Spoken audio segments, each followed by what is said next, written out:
Hi guys welcome back to my channel and welcome to another mini blog guys. তো আজকে দিনটা শুরু হয়েছিল ঘরের কাজবাজ দিয়ে, কারণ আজকে দিনটা ছিল শ্রাবণ মাসের সেকেন্ড সোমবার। তো শ্রাবণ মাসের সেকেন্ড সোমবারে আমি কি কি করেছি ওটাই তোমাদের সাথে শেয়ার করব।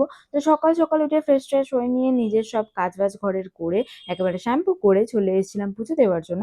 পুজো টুজো দিয়ে কমপ্লিট করে নিয়েছিলাম। আর তোমরা তোমাদের সেকেন্ড সোমবার শ্রাবণ মাসে কিরম কাটালে কমেন্টে জানাতে ভুলো না।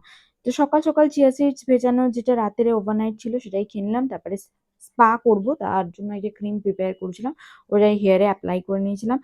তারপর বানিয়ে নিয়েছিলাম ডালিয়া, আর সেটা বানাতে বানাতে দেখলাম ওয়েদারটা জাস্ট দারুণ হয়ে গেছিলো। মানে শ্রাবণ মাস আর বৃষ্টি হবে না, এরকম সুন্দর ওয়েদার থাকবে না, সেটা তো হতে পারে না। মানে এই দিনটার জন্যই আমরা শ্রাবণ মাসটা বিশেষ করে ভালোবাসি। আমি তো খুব ভালোবাসি, বাট কাদা হয়ে যায়, যাই হোক কি করা যাবে।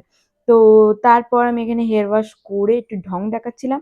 নিজের স্কিন কেয়ারটা অনেকক্ষণ কমপ্লিট করে নিই সকালে, সেটাকেই আগে ফার্স্ট কমপ্লিট করে নিয়ে তারপর একেবারে নিজের লাঞ্চ নিয়ে বসলাম। তোমরা কি কি খাও শ্রাবণ মাসে, মানে সোমবারগুলো পালন করলে অবভিয়াসলি জানিও। তারপর আমি ভাবলাম বেরোবো, বাট সেটা হলো না, কারণ এত বৃষ্টি হচ্ছিল বেরোতে পারিনি। পার্সেল এসেছিল, ওটাই রিসিভ করলাম। তারপরে পরোটা আলুর দম খেয়েছিলাম। এরকম ভাবে সারাদিনটা কাটালাম। ভিডিওটা ভালো লাগলে অবশ্যই লাইক করো, চ্যানেলে যদি ফার্স্ট টাইম এসে থাকো চ্যানেলটা অবশ্যই সাবস্ক্রাইব করে দিও। টাটা।